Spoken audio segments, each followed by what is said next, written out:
Hey, what's up? It's Lerald. GGG dropped the big reveal earlier today for the Keepers of the Flame League. We did a full stream of the reveal and a complete patch notes breakdown as well, so you can check out the VOD if you like. Otherwise, this video is going to just be a summary of the really important aspects of the patch. Before we get into that, we do have a little bit of good channel news. We are now working with PoE Vault to bring you written guides for our PoE 1 and 2 builds. These guides will pair with our video content and offer the same level of care and consideration that we've given to the YouTube channel over the year and a half, almost 2 years that we've been doing this. We already have a written guide for the Poison Pathfinder from PoE 2 that's live on the PoE 2 version of that site, and we're going to be working on guides for Toxic Rain Pathfinder and Pyroclast Mind Saboteur soon. A little bit of a spoiler for later in this video. Probably be doing that over the weekend. So let's get into it, but first subscribe to the channel already. We've been streaming here and on Twitch at Lerald Live, so check it out. Join our Discord as well. We've got a really awesome community there, and you should come be part of it. Okay, first things first, top question everybody's asking. Toxic Rain, are you gonna play it next league? Is it still any good? Yes, yes, yes. It's like asking if I'm gonna keep eating pizza and drinking soda. Consider the source, man. But also, yes, it's mostly a buff patch, like almost entirely. Heavy overperformance got some nerfs, that's pretty much it. There is one meaningful nerf to right side of the tree builds. They've nerfed suppression from 50% damage reduction to 40, which I'm not saying it's good, but on the other hand, it doesn't derail Toxic Rain Pathfinder at all. There's a ton of changes to in-game farming that are going to revitalize the meta and shake things up in a fun way. I think the game is in great shape right now, today, before the patch, with some annoying aspects. And the good news about this patch is that the good stuff isn't being nerfed, and the annoying stuff is. Alright, so they did unveil all of this in a big ol' video where they talked about, like, the new league mechanic. It's basically Breach 2.0, but it's got some really interesting wrinkles to it. And one of the ways that this works now is basically when you run into Breach hands, it's kind of going to be a couple of different mechanics that can occur. There will be like, sometimes it'll be a Breach boss where you go into a Breach Citadel, essentially just the final boss of Breach, Zesht, from PoE 2. Basically, they've taken a lot of that artwork from that game. As you can see, like, this is a nice change of, like, this is the original Breach hand, right? The original artwork, and this is the new Breach artwork. They've definitely copied, well, borrowed from the stuff that they made for PoE 2, and it looks a lot better. I mean, you can really see how PoE 2 has made PoE 1 better, and vice versa. It's really like a nice symbiotic relationship between the two games, which makes sense. They're made by the same people with the same philosophy, the same talented artists, art team, all of that, you know, working together, right? So this is kind of the boss areas you can encounter these. And apparently these aren't always guaranteed to have a boss, but sometimes they can have a boss at the end, and like, as you can see, they look pretty cool. A little bit of story spoiler here. It that was Tool, it that was Esh. So it does look like we're gonna watch, I'm guessing, as Zesht eats Tool, Esh, Zoth, and Ulnatal. So that's like the bossing. The standard operating procedure in a Breach, though, is just simply like you walk up, clap the hand, and then instead of it opening up for a while and then, you know, closing just whenever it feels like it, there's actually like a meter on the screen. We can see that right here. A meter on the screen that kind of, technically it's like two shades. There's one where you're trying to kill enough stuff to fill it up, and then also the time meter, right? And so in this example here, we can see them filling it up before it expires, and that causes a Breach to stabilize. And then at that point, a mini-boss spawns, and you fight him, and at that point, the Breach won't close anymore. So you can clear everything out, you can fight the mini-boss, whatever, and once you kill the mini-boss, then the Breach closes, and then when it closes, it drops out a bunch of, you know, rewards. Currency, gear, garbage, you know, all the usual stuff. There it is, right? And so then, of course, there's a bunch of special items that only come from Breach, and we have that kind of indicated on that, you know, that normal sales page that they do, pathofexile.com/keepers. That's going to be the shorthand for this league, Keeper League, Keepers League. And they're showing off some of the artwork here. It looks, again, I think it looks pretty great. It looks like a real nice, modernized version of the old Breach. And then we have this new mechanic called the Genesis Tree, which definitely looks like some of the trees from PoE 2, the tree in Act 1 in PoE 2 a little bit, but obviously made out of big purple hands, so very Breach coded. And what the tree has inside of it is trees. There is a currency tree. There are several different layers of gear manufacturing trees. They showed off in great detail how you can use this to like effectively guarantee that you're going to get a specific item, boots, weapons, whatever. You can then guarantee further from that. You know, it's going to be evasion boots. It's going to be evasion boots with speed bonuses on them. It's an axe with physical damage modifiers, like stuff like that.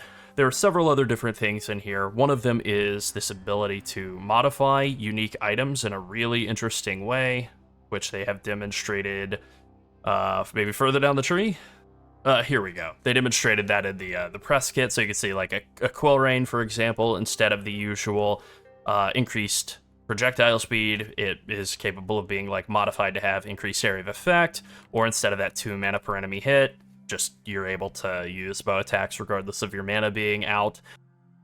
Thinking about other possible things, what if instead of 30% less damage, a quill rain just had some other positive modifier instead? And they showed a lot of really interesting examples with this what is it called? Foulborn unique system.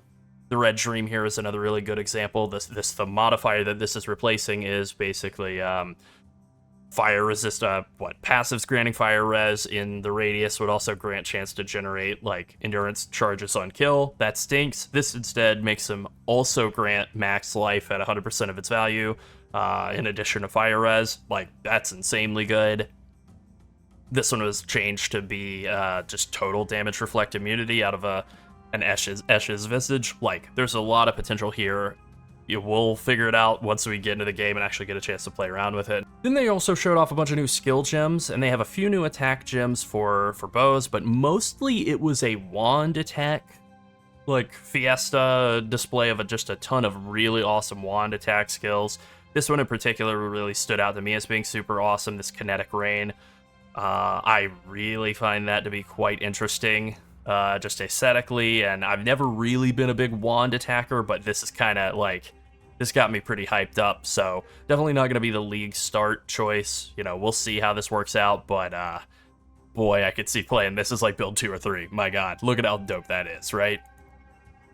Then they had another skill that they showed off that I thought was very, very interesting that I'm just going to skip along to here, and that would be, it's called Conflagration. That's it, just Conflagration. It is a fire arrow skill. It shoots fire arrows up into the sky, and when you walk onto them, they explode and apply very powerful fire damage over time effect.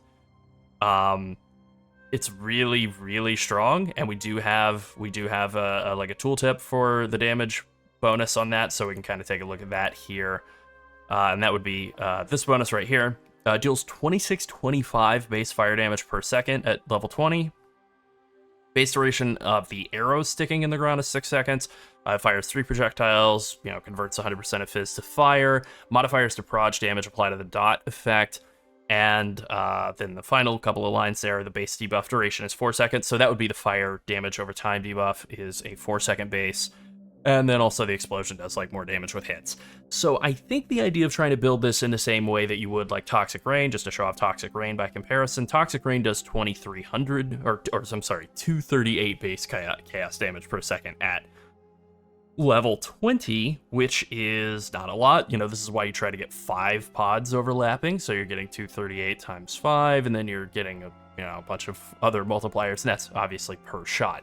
So the important thing is whether this counts multiple arrows or not. If this is just you only get the 1 arrow explosion at a time, then it's horribly bad. If all 3 of the arrow explosions that are left behind all count, if all of those fire damage over time effects are able to count, then that seems insanely strong. The issue is you have to shoot it and then walk onto it. So it's still going to be like quite a lot jankier to use. Also, just going from the patch notes, this isn't available until you kill Gravicious, so I'm willing to play around with it. No chance I'm not playing Toxic Rain to start, but maybe there's a move to play this. I don't really know what the best ascendancy for this would be, though. Maybe it's still Pathfinder just for presuming, or maybe it is Deadeye or something else. We don't really know.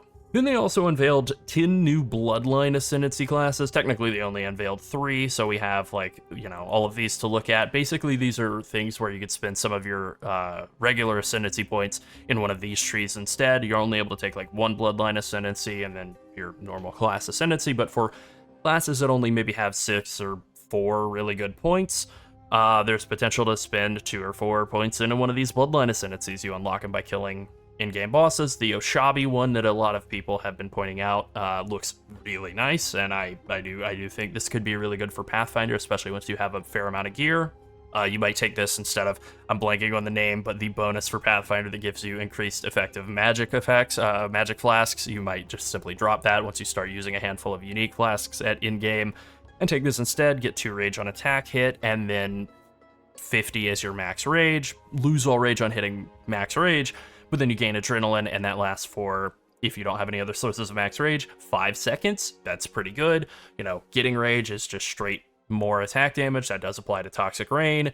And then getting adrenaline is like increased damage and attack and cast and move speed and phys damage reduction, so that's also good. So this is like a pretty interesting cycle of just like some extra damage that could definitely work and be better than like basically just 30% increased effect of like Quicksilver and Silver Flask and kind of nothing else. Okay, that's kind of the breakdown on the state of the patch. Now I want to hit on the patch notes, and we're just going to cover what's happening with the 2 builds that we're really focusing on, which are Toxic Rain Pathfinder and Pyroclast Mine Saboteur. And Toxic Rain Pathfinder, Control F, Toxic, if I can type correctly, no changes. Yeah, we're good. So spend some time looking through. No changes to Toxic Rain of any sort of substance at all. The only change is to spell suppression, which is going to prevent 40% of damage from hits instead of 50.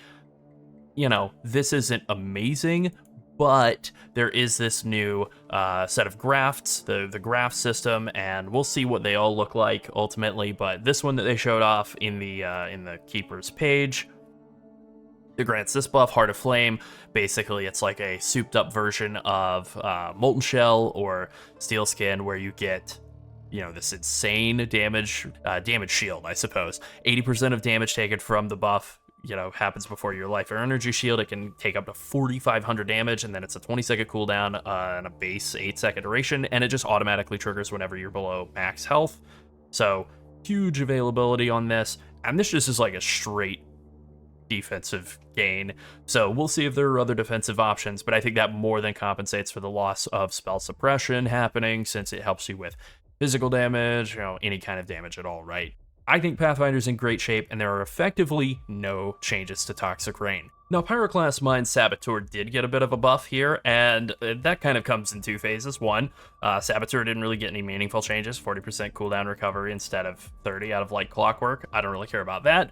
But Trickster did get some nerfs. Not huge ones, really, but like just some nerfs across the board, like losing attack and cast speed while they're leeching. I think that's probably for the best. Losing the base 20% chance to spell suppress out of Spellbreaker, also kind of rough. And then one step behind, being 90% of base value as your like minimum action speed instead of 108 is massive. So I do think Trickster is like really not that amazing anymore until you're like well geared up. So Sabo becomes like a lot more appealing option in the campaign. Assassin also got a beautiful rework that we talked about at the very start of the stream, and it's looking really good for poison builds and crit builds. Still not very tanky though, but like pretty interesting.